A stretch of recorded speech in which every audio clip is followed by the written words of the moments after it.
हाय पिलामाने आजी मु तुमମାନଙ୍କ ପାଇଁ ଆଉ ଗୋଟିଏ ନୂଆ ରଚନା ଯାହାର ନାମ ଦଶହରା ବା ଦୁର୍ଗା ପୂଜା ଲେଖିକି ଆଣିଛି।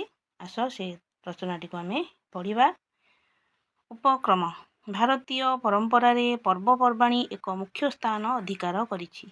ଏହି ପର୍ବପର୍ବାଣୀ ସାମାଜିକ ଜୀବନକୁ ମଧୁମୟ ଓ ଆମୋଦିତ କରେ।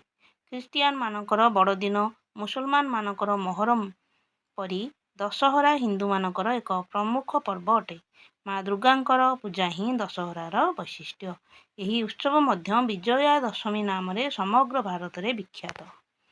ବିଜୟା ଦଶମୀର ନାମକରଣ ବାଲ୍ମୀକି ରାମାୟଣ ବ୍ୟତୀତ ଅନ୍ୟାନ୍ୟ ପ୍ରାଦେଶିକ ରାମାୟଣ, ପୁରାଣ, କାବ୍ୟ ଓ ନାଟକ ଆଦିରେ ରାମଚନ୍ଦ୍ରଙ୍କର ଅକାଳ ବୋଧନ ବର୍ଣ୍ଣିତ ହୋଇଛି, ଯାହାକି ଭାରତୀୟ ଲୋକ ପରମ୍ପରାରେ ଖ୍ୟାତି ଲାଭ କରିଛି।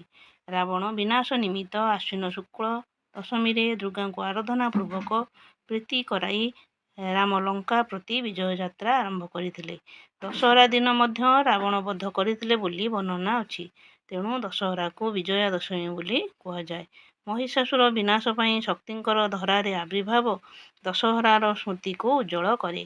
ଦେବତାମାନଙ୍କର ଦୁର୍ଗତି ସମୟରେ ଆବିର୍ଭୂତା ହୋଇଥିବାରୁ ତାଙ୍କ ନାମ ଦୁର୍ଗା। ଦେବତାମାନେ ଏଥିପାଇଁ ବିଜୟୋତ୍ସବ ପାଳନ କରିଥିଲେ। ପୂର୍ବେ ଭାରତୀୟ ହିନ୍ଦୁ ରାଜାମାନେ ଏହି ପବିତ୍ର ଦିବସରେ ଦିଗ୍ବିଜୟ ଯାତ୍ରା କରୁଥିଲେ। ଏତଦ୍‌ବ୍ୟତୀତ ଆଶ୍ୱିନ ମାସରେ ଶୁକ୍ଳପକ୍ଷ ଦଶମୀ ଦିନ ସମସ୍ତ କାର୍ଯ୍ୟ ଅନୁକୂଳ କରିବା ନିମିତ୍ତ ଶ୍ରେୟ ଅଟେ। ପୂଜା ପଦ୍ଧତି ଦଶହରା ସହିତ ଦେବୀ ଦୁର୍ଗାଙ୍କର ପୂଜା ସମ୍ବନ୍ଧିତ। ଶାରଦୀୟ ଦୁର୍ଗାପୂଜା ହିଁ ଭାରତର ସର୍ବତ୍ର ବ୍ୟାପକ ଭାବରେ ପାଳିତ ହୁଏ।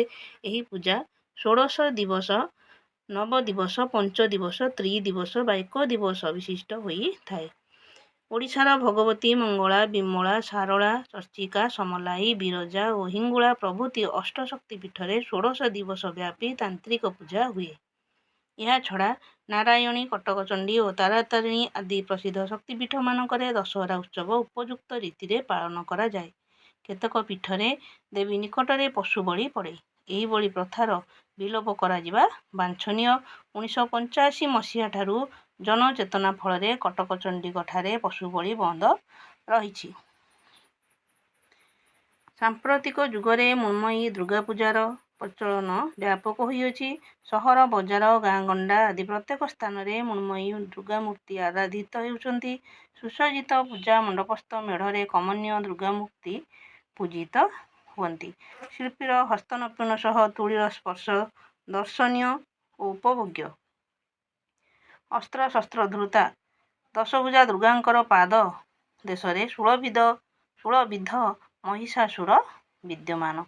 ଦେବୀଙ୍କର ସମୀପରେ କାର୍ତ୍ତିକେୟ, ଗଣେଶ, ଲକ୍ଷ୍ମୀ ଓ ସରସ୍ୱତୀଙ୍କର ପ୍ରତିମୂର୍ତ୍ତି ସୁଶୋଭିତ। ଆଶ୍ୱିନ ଶୁକ୍ଳପକ୍ଷ ସପ୍ତମୀ, ଅଷ୍ଟମୀ ଓ ନବମୀ ଏହି ତିନି ଦିନ ମହାପୂଜା ହୁଏ। ପୂଜା ସମୟରେ ସ୍ତୋତ୍ର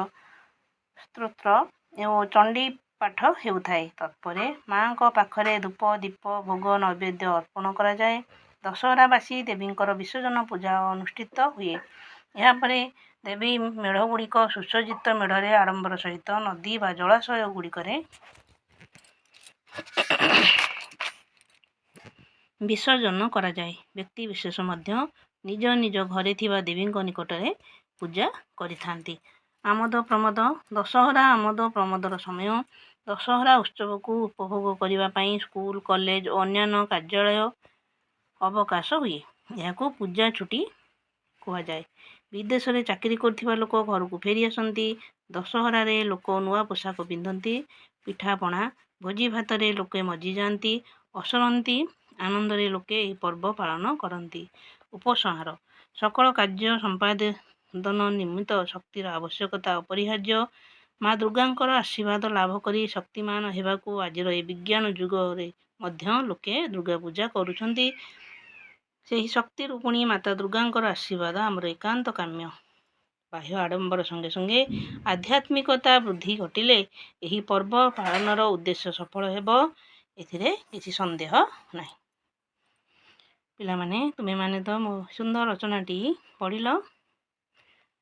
ଯଦି ତୁମକୁ ଏହି ରଚନାଟି ଭଲ ଲାଗିଲା ତେବେ ତୁମେମାନେ ମୋ ଚ୍ୟାନେଲକୁ ଲାଇକ୍, ସବସ୍କ୍ରାଇବ୍ कमेंट और शेयर करने को जमा भूलबनी।